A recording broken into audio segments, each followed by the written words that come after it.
Philippiens chapitre 4, le verset 8 dit ceci, et je le lis. Au reste, frères, que tout ce qui est vrai, tout ce qui est honorable, tout ce qui est juste, tout ce qui est pur, tout ce qui est aimable, tout ce qui mérite l'approbation, ce qui est vertueux et digne de louange, soit l'objet de vos pensées. D'autres traductions vont dire soit l'objet continuel de vos pensées. Donc tout ce qui est pur, tout ce qui est aimable, tout ce qui est vertueux, tout ce qui est honorable, tout ce qui est digne de louange doit être l'objet de nos pensées. Si la Bible nous encourage à avoir de bonnes pensées, c'est que la probabilité que nous puissions avoir de temps à autre de mauvaises pensées existe. Ne pas par exemple se réjouir du bonheur des autres quand la grâce a visité notre ami, notre frère ou notre sœur en Christ ou biologique, notre voisin, ne pas se réjouir de cette grâce du bonheur qui a visité les autres est une mauvaise pensée. C'est un péché, n'est-ce pas? Si tu es d'accord avec moi que c'est un péché, alors réponds-toi très vite. Réponds-toi, demande pardon à Dieu parce que tu as eu une mauvaise pensée à l'endroit de ton prochain.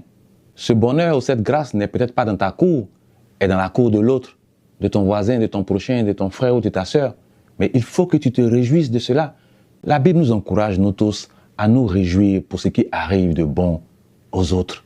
Nous devons voir les autres heureux et nous devons manifester de la joie quand nous apprenons de telles nouvelles. Ne rends pas Dieu injuste ou agissant comme si Dieu t'avait oublié en ne manifestant aucune joie quand tu apprends le bonheur chez les autres. Notre Dieu ne t'a pas oublié et ton tour viendra à coup sûr. Cette pensée de Dieu aurait des enfants chéris où Dieu aimerait les autres plus que nous, où notre Dieu nous aurait oubliés, est une pensée démoniaque. Elle amène dans notre cœur de la tristesse, de la jalousie, de l'envie, alors que notre Dieu est le Dieu de grâce, le Dieu de paix. Il donne à qui il veut, quand il veut, et chacun aura son tour. Il n'a oublié personne. Ce que tu oublies dans ce genre de situation, ou ce qui peut t'échapper, et c'est sur cela que je voudrais attirer ton attention, c'est que tes mauvaises pensées n'ont pas seulement un impact sur toi. Tes mauvaises pensées ont aussi un impact sur ceux qui t'entourent.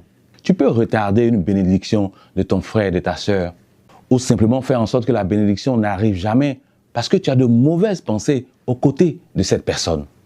Oui, mon frère, ma sœur, toi qui envie, toi qui jalouse, toi qui as des pensées négatives constamment envers les autres, tes pensées négatives ont aussi un impact sur la vie des autres. Comprends-le, intègre-le et vite, dépêche-toi d'avoir des pensées positives pour toi-même, mais aussi pour les autres. Tu n'es pas un sorcier, donc arrête de te comporter comme un sorcier. Notre Dieu a des plans de bonheur pour nous tous et ton tour viendra. Attends ton tour viendra. Tu n'as pas à te comparer aux autres ou de vouloir forcément que ce qui est aux autres soit à toi. Notre Dieu te bénira. Attends juste ton tour. Fuis les mauvaises pensées. Si c'est difficile pour toi, mais prie Dieu et demande-lui d'éloigner de toi les mauvaises pensées.